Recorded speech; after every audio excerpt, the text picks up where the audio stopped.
What if the longest-running character in American primetime drama has a story as compelling off-screen as on? Let's explore Mariska Hargitay.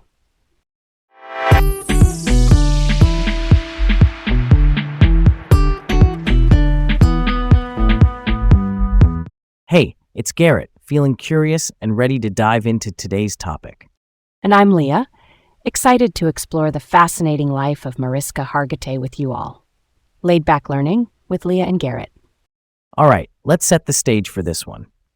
Today we're diving deep into Mariska Hargitay, the actress, advocate, producer, and director most people know as Olivia Benson from Law and Order Special Victims Unit on NBC, which is a long-running police procedural.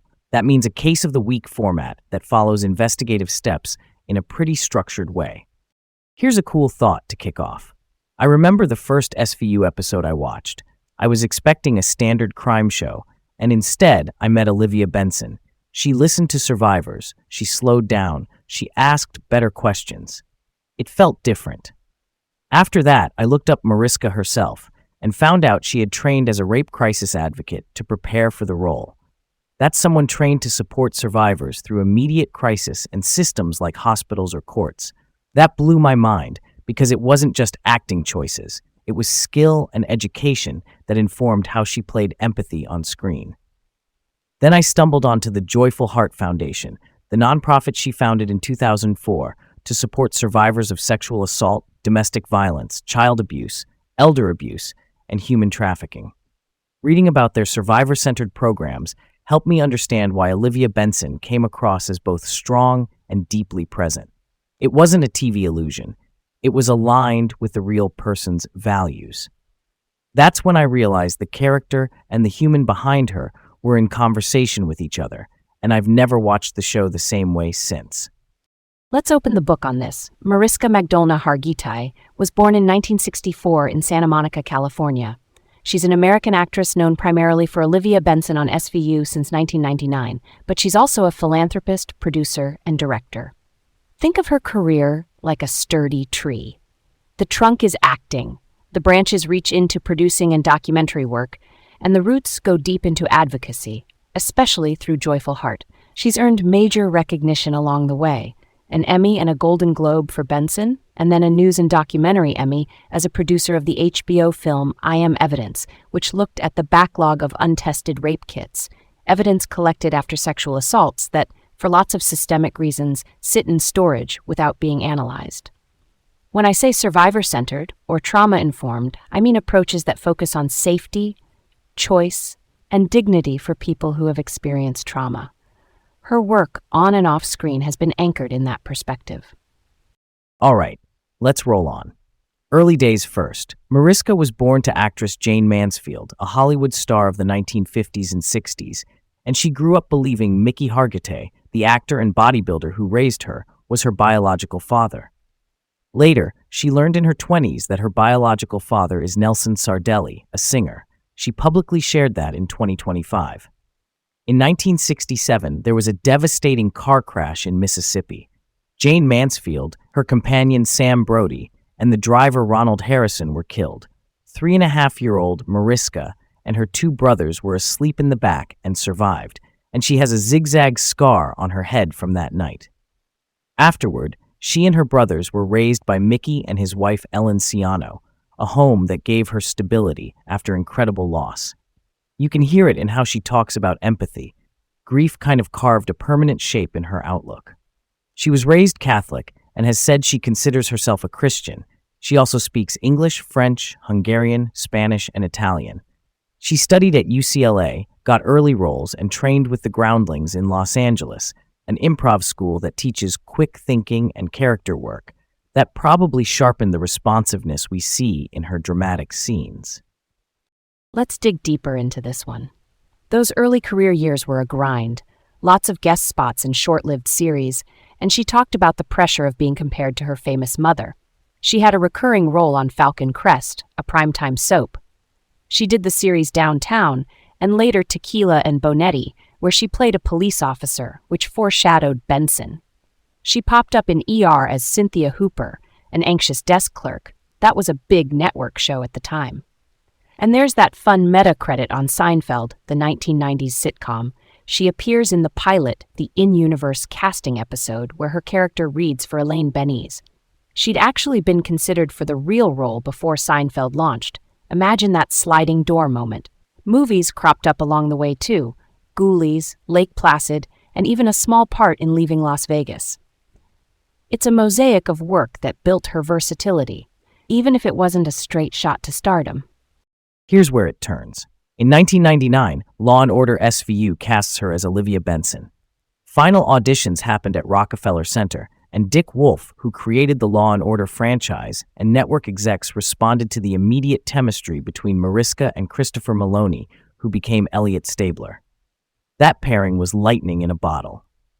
Preparing for Benson, she trained as a rape crisis advocate. That's not typical homework for a role, and it changed her life. By 2004, she founded the Joyful Heart Foundation. She also became, by report in 2004, a certified rape counselor, and later in 2024, she publicly identified as a rape survivor herself. That personal disclosure reframed the advocacy. It wasn't just allyship, it was lived experience, and she wrote about ending stigma around sexual assault, pushing for zero shame on victims. Along the way, real life and production had to flex. She welcomed a son in 2006 and took maternity leave, and Connie Nielsen stepped in for a short arc as Danny Beck. Then in late 2008, she suffered a partially collapsed lung after a stunt fall. There were surgeries and a brief hospitalization in early 2009. Yet the work kept going. Honestly, that resilience is wild. And the advocacy kept scaling. Joyful Heart helped assemble healing and wellness kits for women in Los Angeles County domestic violence shelters in 2009 during a budget crisis. By 2010, they had sent more than 5,000 women and children on therapeutic programs that included yoga and journaling. That's holistic care, which just means treating the whole person, not only the trauma. By 2011, they reported raising $20 million. On the show, Benson began wearing a necklace with the Joyful Heart symbol in season 13, a subtle bridge between fiction and real-world support. Then comes I Am Evidence, the HBO documentary she co-produced. Released in 2018, it addressed the backlog of untested rape kits in the United States.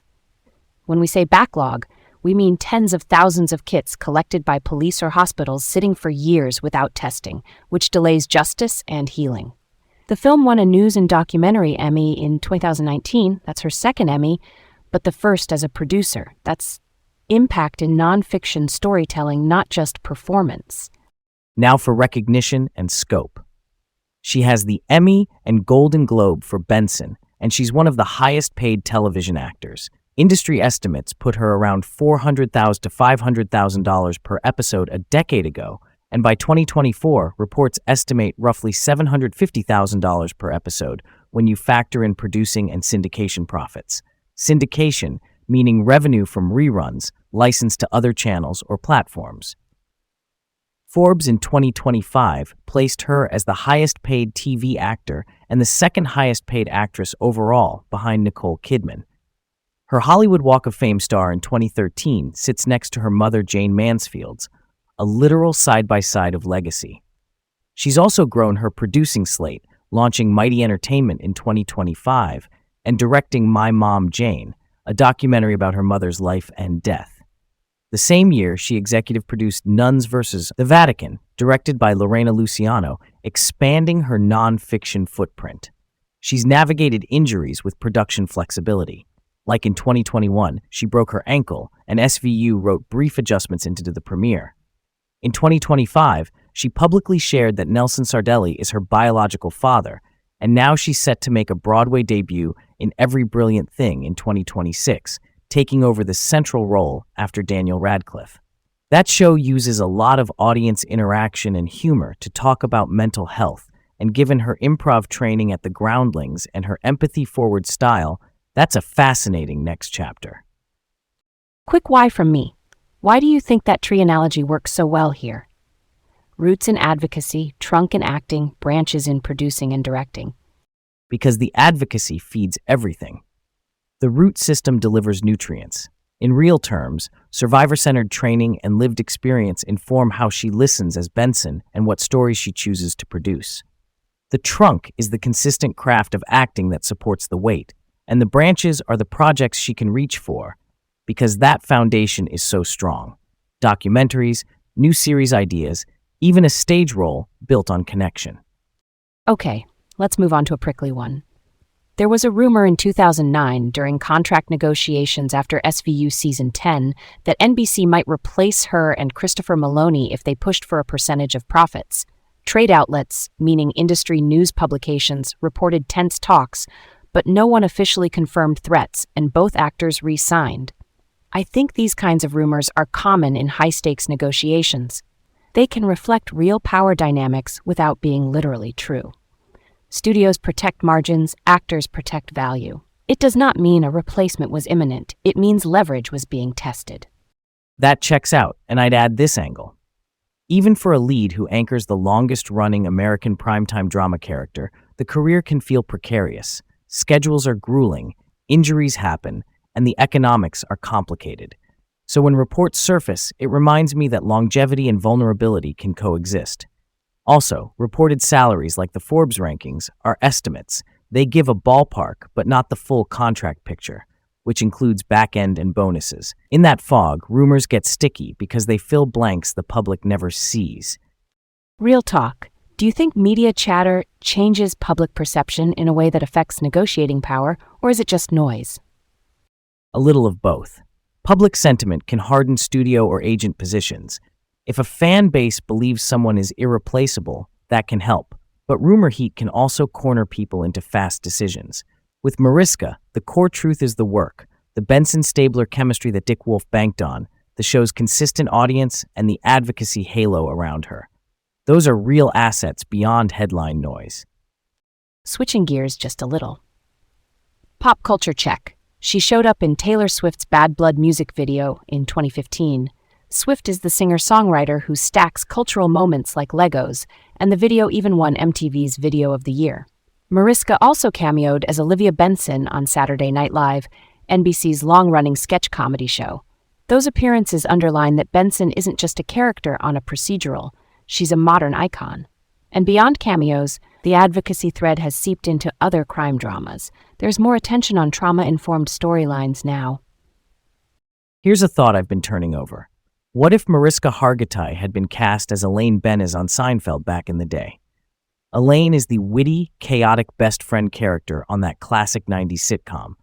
If she had landed that, I could see a full-on comedy trajectory, maybe more sitcom leads, maybe different films. And then, maybe no Olivia Benson, which means SVU's empathetic center could have shifted. Another actor might have played Benson tougher or cooler, but that deep listening we keep talking about might not have been the same. The entire feel of the show could have tilted. That's fascinating. I picture an alternate timeline where she's a comedy powerhouse, guest hosting sketch shows, maybe still interested in advocacy, but without the procedural platform to elevate it. Would Joyful Heart still exist? Possibly. But would I Am Evidence have had the same megaphone without Benson's cultural weight? I'm not sure. One casting choice at Rockefeller Center, where Dick Wolf and the network sealed the Benson-Stabler pairing, ended up shaping not just a franchise, but a public conversation about survivors. That's the kind of ripple you only see in hindsight. And now we watch the ripples keep going. She launched Mighty Entertainment, directed My Mom Jane, executive produced Nuns vs. the Vatican with director Lorena Luciano, and she's stepping onto Broadway in Every Brilliant Thing. Plus, she speaks 5 languages and trained in improv. Those are tools that make live theater, documentaries, and long-form television all feel connected. That's a career with legs, don't you think? Thanks for joining us on this journey. Stay curious, and we'll catch you next time on Laid Back Learning.